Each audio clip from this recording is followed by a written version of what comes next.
All right, everybody. Totally Driven Radio. We're getting ready for our big guest who's on the line calling in. And what better time to have somebody from True Blood on, but it's Halloween night. And actually, we're taping for Halloween. So, happy Halloween to the one and only Dale Raoul. Welcome to Totally Driven Radio, Hi there. Dale. How are you? Thank you so much. I'm fine, and happy Halloween to you. Oh, happy Halloween to you. I got to say, we love your character on True Blood. Oh, thank you so much. I mean, I've had a blast playing her, and we have one more season, so I'm hoping I get to do more crazy, wild things. And it's just been a swell ride, and she is a really fun character to play. And I've even in the past had people dressing up as Maxine Fortenberry for Halloween. Oh, really? Yeah. Oh, that's funny. That's, I guess, with the black eyes, do they do that part too? Yeah, they do that, and the crazy hair, and the big, flowery dresses, and mostly it's guys. You can picture that.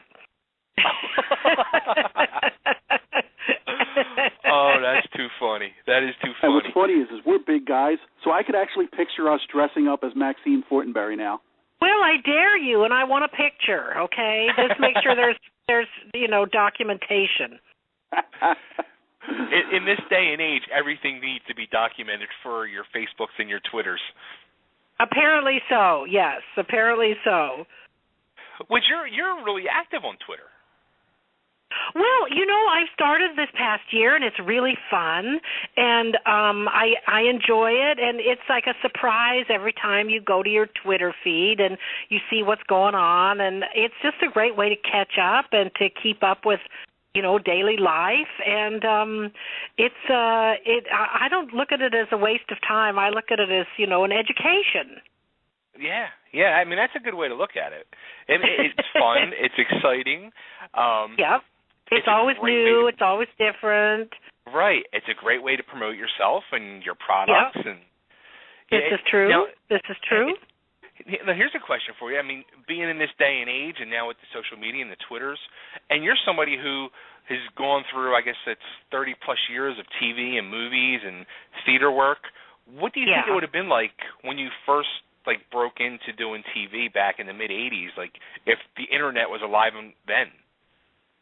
Well, God knows where we'd be today. That would be the answer. I mean, that would have been incredible. I was talking to some other actresses the other day who are about my age, and we were talking about in the old days, if you had an audition for tomorrow, say at the Fox Studios on the west side of Los Angeles, you would have to drive out there the day before and pick up the material that you were going to audition with the next day. Then you'd go home, you'd work on it, then you'd have to drive back out there the next day and audition. So, just with the invention of the fax machine, it changed our lives. And now, now we can do voiceover auditions from home. There's a lot of self-taping, and we send those auditions into various casting offices. So, I mean, in 30 years, God knows where we'll be. We probably won't even ever have to audition in person. We'll just, do it over the phone, or there probably won't even be phones. We'll just do it over the computer, and maybe we won't even have to show up, or probably they won't even have real actors. They'll just have, screen captures and stuff.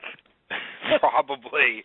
I didn't even think of that, though, because I was going to say, because I know, a lot of musicians today, when they record albums, they'll record their part on their computer at home, and then they'll send it to whoever to get their input, and they'll record their part and send it back, and they'll do that. I didn't even think of what you just said about how you can send over voiceover work for auditions and stuff. Oh, it's fabulous, actually. I mean, my voiceover agency about 3 years ago made us all get home systems because we used to go into the office and they had a recording booth there, and we'd have to drive over there, which took 45 minutes in LA traffic, and then we'd drive home, and it's a very competitive market, so most of the auditions you don't get, you don't book them. So it was a lot of time wasted, and now not so much. And I guess now you can also put yourself out there for more work. Exactly. Yeah, exactly. So, I think it's fabulous. I just think it's an amazing, wonderful time to be living. Well, I'll go you one better. On as far as you're saying not having the travel, in talking to a couple movie producers, and they wanted to meet with me, and they're like, "Oh, just Skype with us, and you can read what we want." Yeah, exactly. That sort of happened to me with this other show I've been working on, Under the Dome. They were shooting it in North Carolina, and so I sent in, they asked me to send in my tape or my audition tape, and then I spoke to, after that, I spoke to the executive producer over Skype, and we sort of, got friendly, and then I got the part, and I really never did anything in person. So it was, wow. it's a brave new world. I got a funny Skype story to share with you. It was just actually a few weeks ago. I was on Twitter, and the same way we got you as a guest, we'll send tweets out to people like, "Hey, we'd like to have you on our show." Well, right? It was like 2 Sundays ago. I'm sitting there, I'm watching football, and up on my Twitter feed comes Boy George. So I said, "Oh my God!" I said I send him a tweet. So I tweet to him, "Hey, I'd love to have you on my show." He's like, "Is it right now? Let's do it now. Do you want to Skype?" And I was like, Yes. I was very scared. I was like, "Oh my Lord!" Like with my luck, like I would have had like a naked Boy George Skyping with me, and I was exactly. Yeah, I was very scared. I didn't know what to do. I must look like a deer in the headlights. But did you do it? No, I did not do it. I did not do it. Oh, God. We weren't doing the show, and I was just like, I'm not live right now. I'm like, I'm watching football. Like, we can do it this week. Yeah. But, yeah, that's my Skype story. You ought to tweet him back. You got to tweet him back and see if you can get him. You know what? I tried tweeting him last week and he didn't answer, so now he's he didn't hard answer. to get, I guess. Yeah, well, he wanted some immediate gratification, probably. Exactly. All right, let's take a little walk back in time with you, because you have. Okay.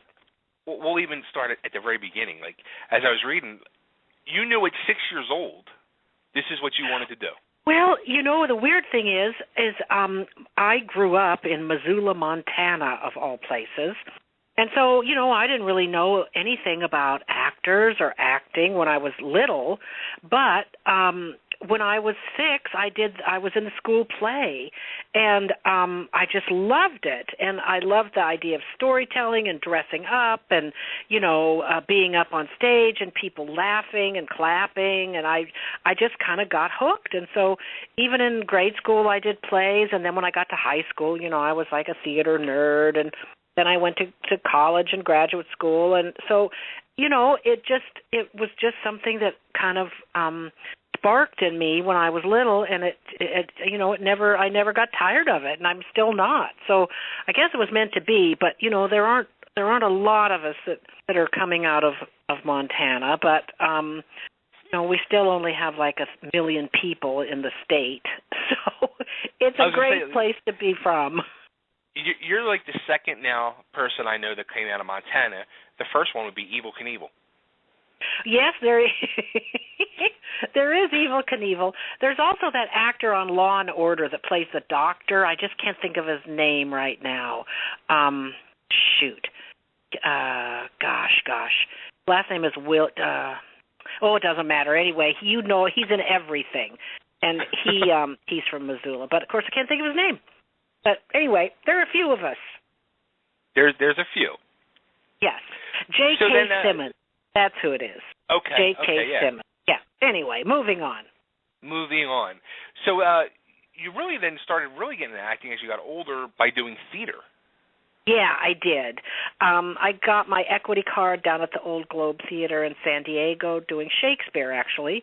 And then I went on and did, regional theater in other parts of the country. And I spent a year in New York, and then I came back to Los Angeles in the early 80s and really started working in television and film.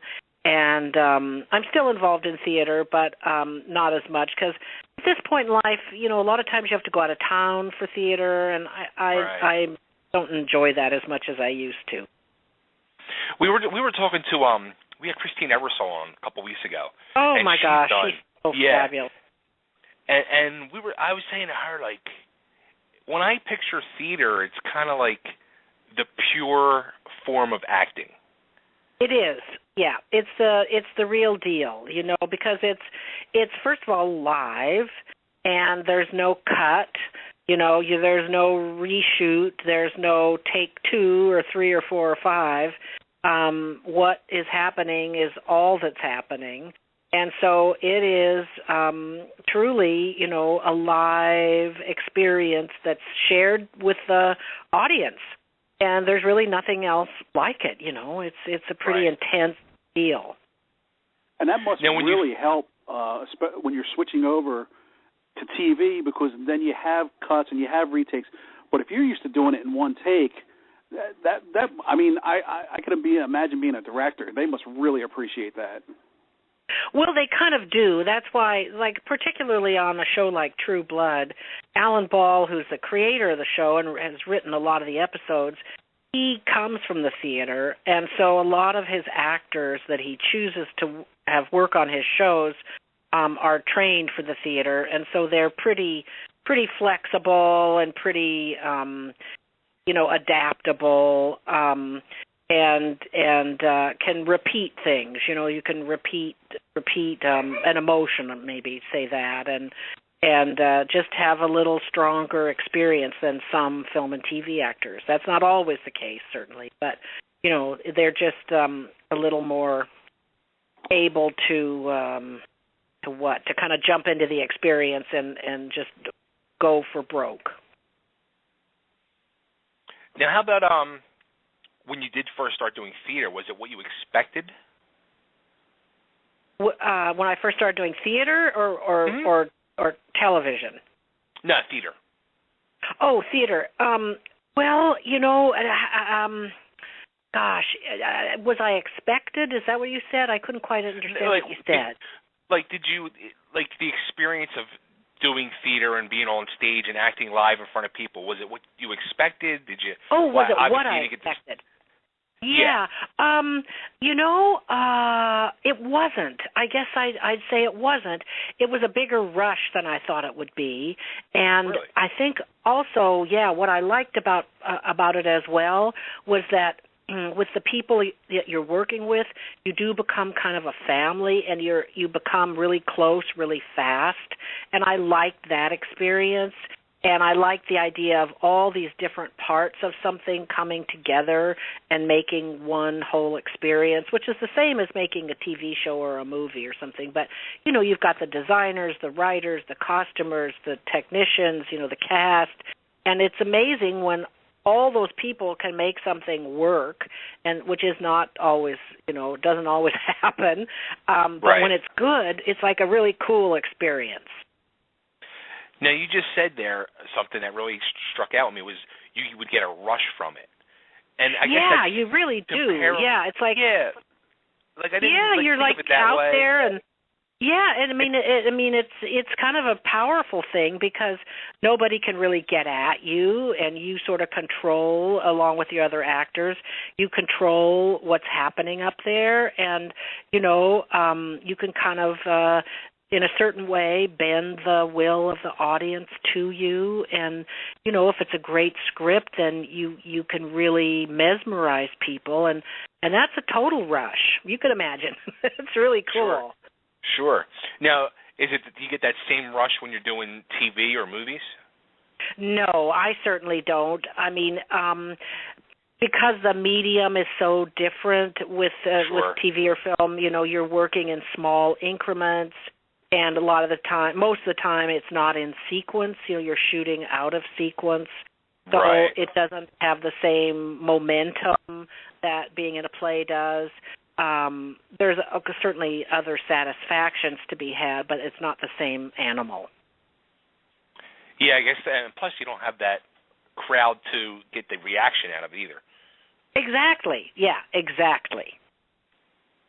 Now, how about when you landed your first TV role on Murder, She Wrote? How excited were you? I was terrified. I had maybe, I don't know, 2 or 3. Oh, yeah, I was so scared because I didn't really know, I didn't know the vocabulary of how a TV set worked or what when people would talk to me, I didn't know what that meant, I didn't know where to go or, it's sort of like going to a party and you don't know anybody and no one tells you where the coffee is or where the bathroom is or, you're just kind of stuck out there. So I was really scared. I was very excited because it was Angela Lansbury, and I just thought she was amazing. I'd seen her do Gypsy. So I get this part and I think I was a nurse and I was scared, but she was so gracious to me and so sweet and put me at ease. And, I remember being there a very long time before they ever shot my scene. And so I kind of was able to watch and learn how the structure of a TV set works and how they shoot a scene and that they're going to turn the camera around on the, I didn't know any of that. I had no idea how any of that worked. So I had enough time to kind of get my bearings and collect my wits so I didn't, make a complete of myself. Coming from the theater and getting to work with Angela Lansbury right off the bat, who's basically a theater legend. Exactly. It was like, oh God. So, but yeah, she was so nice to me, and I'll always be grateful for that. Now, looking over your resume, you've been on iconic shows from day one. Well, I guess so, and some clinkers in there too. Let's not forget that. I'm going to throw it in there because I had forgotten this was even a TV show. It was an incredible movie, but I forgot this was even a TV show. Ferris Bueller. Oh, Ferris Bueller, that's right.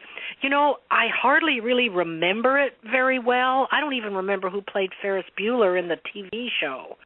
I really don't even, actually, now that you say that, I don't remember. I know I played a school teacher. I remember that. And that's about all I really remember. I think it ran for well, it's been a while. It's been 25 years or something.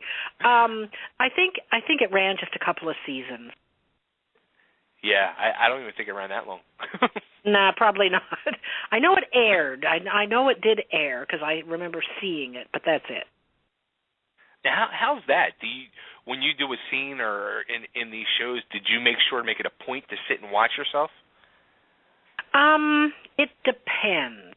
If it's been a good experience and I feel like I did a good job, then I don't mind watching myself.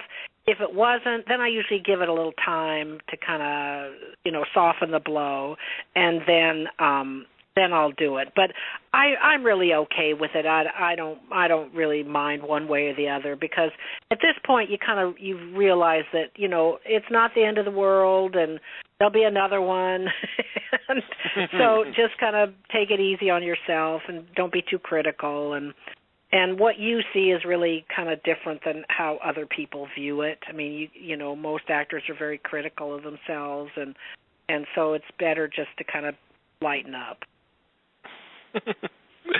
Now, how about when you worked on 2 incredible movies with some of the biggest names in the business, The Mexican with Brad Pitt, Julia Roberts, the late James Gandolfini? Yeah, that was great. I didn't get to meet Julia Roberts because I didn't have any scenes with her, but Brad Pitt was just a doll. I always thought, well, he's really cute and whatever. But then meeting him in person, you're kind of like, oh my God, this guy is so attractive and so cute and sexy, and now I totally get it.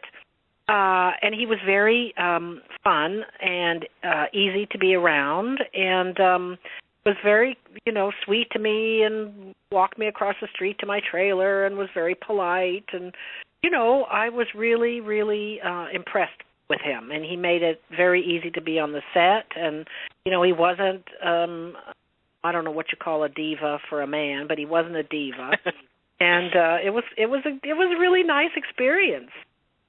he's one of them guys. I mean, he's one of the biggest names in the business today, and he's somebody who you really don't hear a bad thing about. You don't, do you? That's absolutely true. No. You really don't. Yeah. Well, he just made an appearance actually in our area, a surprise appearance. They were at a showing of his last movie, World War Z. He just decided to show up at the theater and say hello to everybody. And people were like shocked because at first they didn't believe it was actually him. Yeah. And he's like, yeah, he wanted to come and see how people liked the movie, and he came out after the movie and people were like, is that real? And it was funny. Oh my God. See, and everybody's going, that's not him, and they're booing him at first. Oh, I love it. He loved that, I bet. I bet he just thought that was hysterical. Oh, that's great. But see, I think he's kind of hard to imagine, but he sort of seems just like a regular good guy. Well, how about when you did... I'm sorry. I think that's one of the advantages, too, with the Twitter, and people are connecting with their fans in different ways. Yeah, and totally. It seems like a lot of stars like yourself and others are just, getting out there with the people, and it's building such a following. Yeah, people. It's a different world than it used to be, and as you say, because of the social connections, people just feel like they know you, and in a certain way they do. I mean, there's lots of stars that don't want to be approached, and it's probably not safe for them to be out there with the general public, because there can be a lot of wackos, and that's not a good thing. But what I think is also wonderful is that a lot of names and celebrities are doing web series with young writers and producers that wouldn't have these kind of opportunities, in other circumstances. And I just think the Internet has made, a great platform for all kinds of new talent, and name actors are getting involved, and I think it's amazing. Yeah, definitely. And like I said, you know what? From a fan standpoint, we really do. It is appreciated, when someone, especially when you're tweeting out and then all of a sudden someone responds back to your tweet, you're like, oh, that was nice of them. Yeah, exactly. And it's like Bay was saying, I know you're very active on Twitter, and I see that, you try and interact, and it endears you to the people. Yeah, and it's fun for everybody, and that's a big part of life. Yeah, it is. How about a movie that I truly loved, and it brought me to tears? 7 Pounds with Will Smith and Rosario Dawson. Actually, I really only worked one day on that movie, but I'll tell you something. There's a guy, Will Smith, who is such a gentleman and so lovely to his fans. We were shooting in a hospital in Los Angeles, and the scene took place in the lobby of the hospital, and I guess the lobby was cleared, for the shooting, but the hospital was in operation. I mean, people were in it as patients and doctors and nurses and everything. But before we shot, all these people came downstairs to see him, and I'd say he spent like an hour signing autographs and having his picture taken, and just being, thoughtful and funny, and made everybody's day. And I was so impressed by that. I thought, wow, he didn't have to do that at all. But he just took the time and was very, very polite and very kind, and of course very funny and silly, and just the people that were there watching were just dazzled by him. And I just thought, wow, this guy, he's a class act. He totally is. That's impressive. And I didn't realize that they really. So they would, when they're doing scenes in like a hospital or whatever, I didn't think that it was a real hospital. You know what I mean? It's still an operation. Mostly it isn't, most of the time, but I guess just because they really just needed the lobby, they could reroute the general traffic or the general public and maybe to a different entrance or whatever. But the rest of the hospital was still doing business. Wow. So that is a little bit unusual, especially for a movie that's with a star of his stature. But sure. But there they were. Now, how about with True Blood? Like, did you have to audition via the internet for True Blood? No, I went into to the casting office, and I had actually been on 6 Feet Under a few years before, and so I had a slight acquaintance with Alan Ball, who's the creator of True Blood. And so I felt a little more I wasn't as nervous as I might have been, but I really wanted the part. I did. I knew I was kind of right for it, but I thought I didn't know who would be playing my son, so that always makes a difference. So I thought, so I just went, and I didn't know that it was going to be, a recurring character that would go on for forever with the show. So at that point, I just thought it was a one-time thing. So the stakes weren't as high as they might have been, but I remember just going in and auditioning, and there were a lot of people also auditioning, and that's always kind of nerve-wracking because you're all in the waiting room together, Oh, and wow. that's always kind of like, oh, God. But you kind of get used to that. And so I just went in and auditioned, and I remember Alan gave me a few little tweaks he wanted me to make, and I did, and I thought, this went well, and then I think that afternoon they called and said I had booked it, and I was very excited about that, and so I did the first one, and then they booked me for 3 or 4 more for that season, and then it just went on from there. So it was exciting. Of course, when we shot the first episode I did, the show hadn't even been on the air yet, so nobody knew it was going to be a big hit. Now, when you're going in for a reading like this, and you read the character of Maxine Fortenberry, and you see that she basically has no filter, that kind of throw you off because I don't know if you knew what to expect before you read what the character was about, but then when you see what she was about. Well, I didn't really to start with because the scene that we read for the audition, she was kind of obnoxious and kind of a know-it-all, but she wasn't like a horrible harpy yet. She was just kind of like a overbearing mother who was kind of obnoxious, and that was really all she was at that point. So no, I didn't know anything. I mean, I'd love to find that out now that you say that. Whether in the next season they thought, let's just take her, and make her really crazy, and get her possessed and all of that. I don't know. I mean, I don't know where that came from. Yeah, because she has some of the best one-liners in the history of that show. I know. I'm so happy. I mean, the writers are just fabulous. And once they get to know your character and how you play it, then they sort of write to your rhythm, especially with a character like Pam, the vampire. I mean, they really write to her dry sense of humor, and they can, I'm sure they write hearing the actor's voice in their head. Yeah, because when they did last season, the funeral scene, as soon as I seen Maxine, I got the biggest smile on my face because I'm waiting.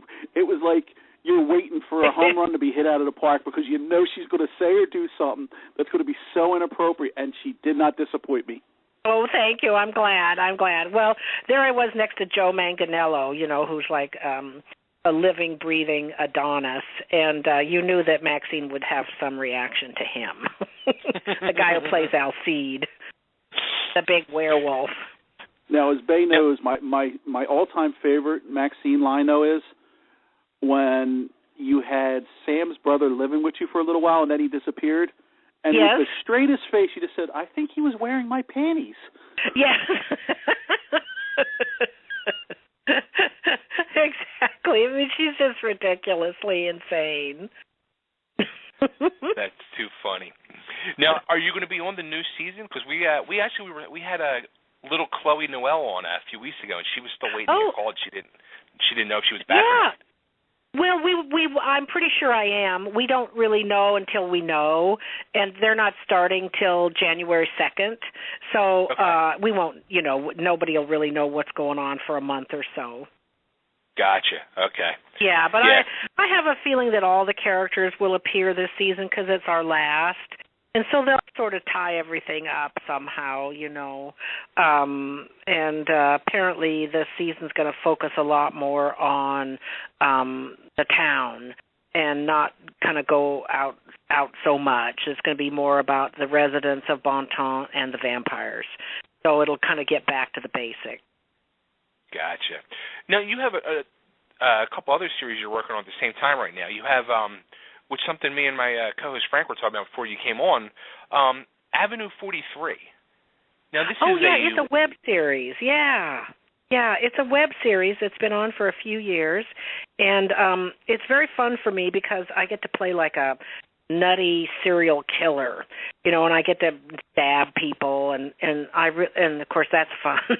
Because a lot of times, other than Under the Dome and True Blood, I play a lot of nice school teachers and, lawyers and doctors and secretaries. So it's fun for me to be like wild and get to shoot people and stab people and stuff. That's a lot of fun. So we're just about to go ahead.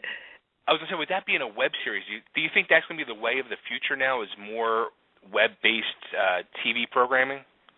I think it's very likely, actually, because more people are doing them, and a lot of people are able to raise money to produce them. Actually, Carrie Preston, who plays Arlene on True Blood and just won an Emmy for The Good Wife, she's actually directing a really terrific web series called Darwin, and they've raised the money for that. So there's a lot of high-profile people getting involved in these things.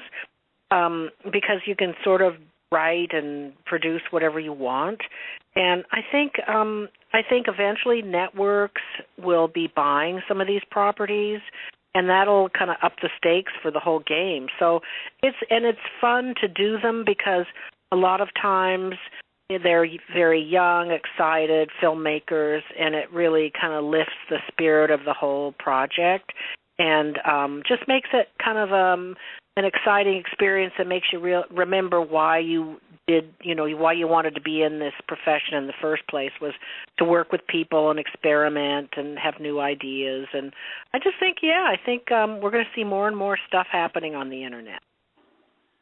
And I have two final questions for you, and then I'll let you go back to your lovely Halloween night, shall we say. I saw you're going to be in, it's in, I guess, pre-production now, or The Labyrinth? Yeah, that's an interesting thing. It's what it is. It's a collection of 8 short films that are produced by James Franco, and I did one of them. Yeah, I mean, he's such an interesting man. He's got so many irons in the fire, and the one I did is called Mandroid, and I play a woman who saves a robot from extinction. And somehow, I don't know what the other 8 films, or what the other 7 films are about, but apparently there's some kind of a common theme between the scripts, and so that's why they're calling it The Labyrinth, and they're going to do some kind of computer graphics where they weave the scripts together and then, produce them as a like a complete entity. And my understanding is that the final product will be done probably January, February, and then it'll go out onto the festival circuit. He's done this before somewhere on the East Coast, and I guess the projects did really well, and most of the filmmakers and writers are, young, and so it's a great opportunity. He's given these people a great opportunity. Cool. So it was fun. Yeah, I thought it was what was the David Bowie movie from the 80s being remade? Oh, right, I remember that. Yeah, no, Wow. Okay, and then the last final question is, if you could cut a quick ID for me to use for later use, that would be great, and then I'll let you go about your evening. Well, of course I will. This is... What should I say? Tell me what you think I should say. This is Dale Raoul of True Blood, and you're listening to Totally Driven Radio. Well, that sounds just perfect. Hello, this is Dale Raoul from True Blood and Under the Dome, and this is Totally Driven Radio. I love it. Thank you so much. Well, excellent. Thank you, guys, and again, have a happy Halloween. You too. Okay. Thank you so much. Take care. Thanks. You too. Have a great night. Bye. Okay, bye-bye. Wow, Frank, that was fun. She's awesome.